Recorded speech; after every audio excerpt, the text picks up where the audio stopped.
Hello everybody, with T50 now in production, it's time to start a new journey. Welcome to Gordon Murray Automotive's prototype workshop. The people that work here can't even get access. There's all kinds of cool stuff hidden off behind the camera, including a couple of T33 prototypes. But this is the first step in the journey of T50s. And quite honestly, who better to show us round than our chairman, Gordon Murray. Hey Gordon. Oh yeah. How you doing? Good. Well, you've got to say this car kind of makes a statement, doesn't it? It's brilliant, isn't it? And also for the first prototype, I think that the quality the guys have put it together with is absolutely brilliant.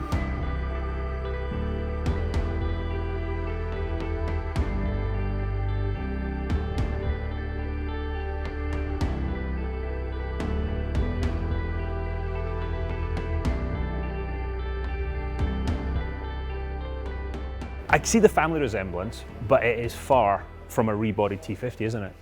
Absolutely, yes. I learnt a really hard lesson with the F1, where we made what we thought was going to be a road car forever, and then had to turn it into a racing car, it's always a compromise doing it that way around. So this time, I reckon that we would start with two completely different design teams and design directions.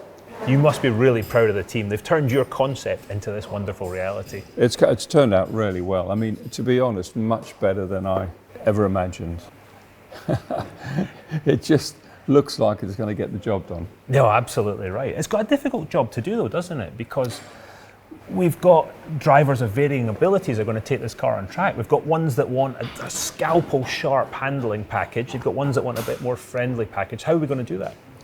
Well, that was a consideration right from the original concept of the car, but it's now ended up by being also part of the detail design, because we wanted the car to be very adjustable, not just from aero loads, but the chassis point of view, and we wanted to offer quite a wide range of vehicle dynamics ability, if you like, to suit a lot of the drivers, because a lot of the people that are going to drive this are just, you know, amateurs with reasonable amount of driving experience. So we had to bear that in mind all the way through. And the way it's turned out, it's going to suit quite a wide range of driving abilities. Mm-hmm. But for us, again, we love a bit of detail, don't we? So it's 100 kilos lighter than 50. Yep. So sub 900 kilos. Yep. And it's 100 horsepower at least more power. Yep. Okay, how have you done that? How have the team worked that magic? To be honest, the power has not a lot to do with me. I set Cosworth a target of 725. The original target, if you remember, for T50 was 650, yes. And we ended up at 670. And I thought 725 was a reasonable step and enough power for a car sub 900 kilos. They've come up with 772. And we know how that feels. Yes, that's largely by just upping the game a little bit, because obviously the durability targets are lower for a track car. So it's gone up again on compression ratio to 15:1, which is pretty much unheard of these days. That's punchy. We've got rid of the variable valve timing because we don't care about the low speed running. And it's got a rethought cylinder head and much harder cams, of course. A completely new induction system. So we've dumped all the plenum chamber and the 4 throttle bodies, and this has got 12 individual throttle bodies and direct overhead injection. Ooh. So going back to sort of F1 cars it's of old. 1970s Formula One. Yes. So it's but with a 15:1 compression ratio. Yeah, it's yes, and of course 12,000 revs. So it's a combination of all those things that have given us the power. Oh, lovely. So with 50, we never talked about 0 to 60. I don't think we even measured it. Mm-hmm. 0 to 60, lap times around certain circuits. Yep. We didn't talk about top speed. I mean, you know top speed because you've done the gear for it. I kind of know it because I've driven it. It was never a big thing. Yep. This car, though, is about performance. It's about that driving enjoyment we talk about. But how quick is this car going to be? What has the simulation told us? I think, well, the simulation is quite frightening, actually. It's up there in the sort of GT1 category on lap times. It's quicker around Le Mans than the car we won with in '95, for example. And at circuits like Spa, the high-speed corners, with a sort of high downforce kit on it, we're pulling 2.6G lateral and 3.5G under braking. I've said it before, but I think I'm going to have to get in the gym. So we initially, talking about downforce, we talked about 1,500 kilos to start with, and now we're saying 1,200 kilos of downforce.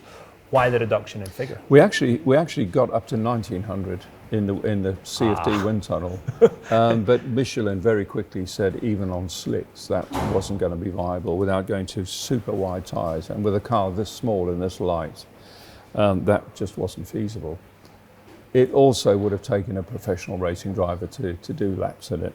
We reset the target at 1,500 and we got there fairly easily. We reduced from 1,900 to 1,500. We got there pretty easily, but then we had another think about the breadth of driving abilities. So we can actually tune the car now. We're going to deliver it with 1,200, which should be enough for most people.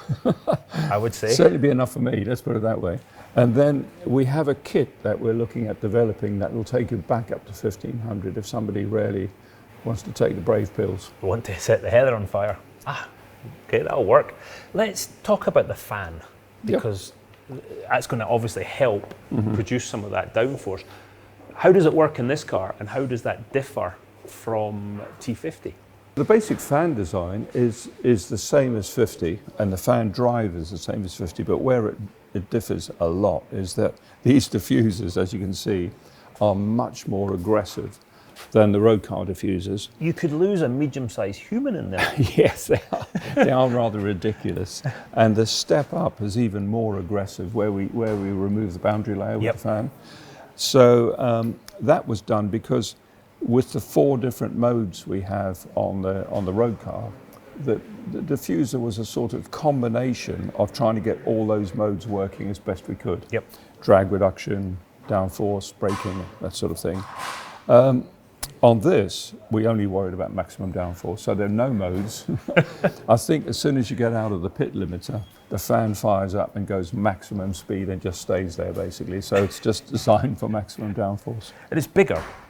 No, it's about the same. Is it? Yep. I wonder if it's because of the fan opening. No, the fan design, it took us 18 months to develop that fan profile, so we didn't want to start again. Really. It's got slightly different with the striations and the cuts in the... Yes, there might be detail differences, but the basic motor and fan is the same. It's all the same. Yeah. And this, the rain light in the middle of the fan hub of the post fan blades here, that's a nod to the Brabham fan car. I was going to say, I've seen that somewhere before. Yeah. Have we got a dustbin that's going to fit over it? We have actually, yes. We're making a carbon fibre replica dustbin lid for the road car as well. Just for fun.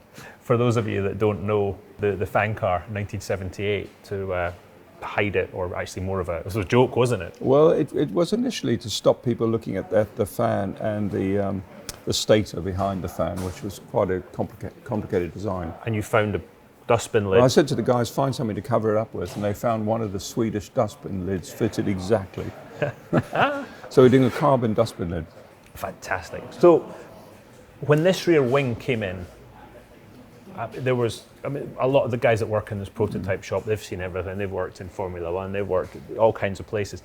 They were like children with the size of this rear wing. It's quite something, isn't it? It's the size and also the detailing on it. Again, it's beautifully made. So it's a fixed main plane, but an adjustable trailing flat. And once again, that's because we want the car to be very adjustable, and we can adjust the front diffusers as well. Mm-hmm.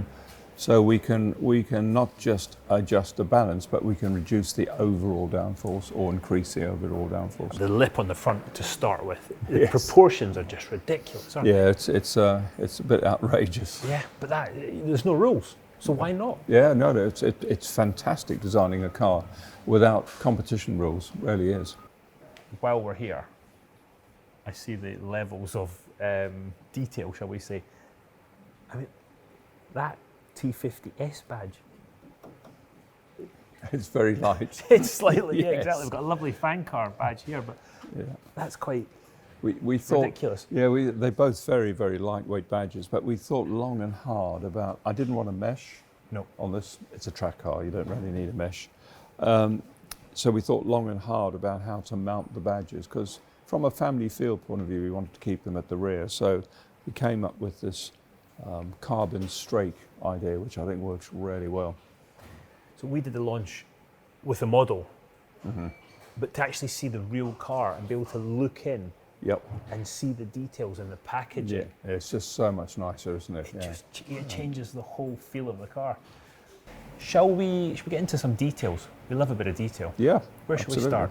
Let's start with the brakes, actually. We talked about the 100 more horsepower, but the 100 kilos less. These are actually Formula One style brakes, so these are carbon as opposed to carbon ceramic on the road car, and they are significantly lighter than the carbon ceramic brakes. So that saves a lot, and of course that's unsprung weight because we've had to go to wider rims. Although we've gone down to 18-inch to run the slicks, we've actually wider rims. So saving weight on the unsprung weight's really important. The suspension is all completely new, and maybe we can have a look at the race rear end a little bit later. Yep. It's all steel instead of the forged aluminium, and it's very, very light and very aerodynamic. And massive loads going through it. Yeah, oh yeah, much more than the road car, of course. So we had to start again on the suspension, so everything is new on this car. You know, the carbon brakes, people would say, well, why don't you run those on T50 when they're clearly lighter? But yeah, they have different characteristics. I tried unsuccessfully for over a year to run carbon, which was the only carbon brake available. I started carbon brakes in Formula One in '76, so I wanted to be the first road car with carbon brakes. And we tried on the mule cars, but they don't work when they're cold and they don't work in the wet.